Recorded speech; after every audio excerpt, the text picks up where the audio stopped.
Kanina na, binanunod namin pating. Bigyan ko ng pating, di sa pelikula kanina. Ay, tulad sa akin. Kaya ngayon, huwag kang iiyak, huwag kang matigas ang ulo.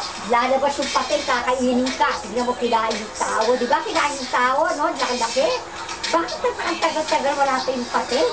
Aroy, hindi kita yung pating, sinaksak-yak ito. Hindi sinaksak-yak ka na ako. Hindi ko pa ako kakainin. Kaya nga, huwag kang matigas ang ulo. Huwag kang iiyakin, ako kayo.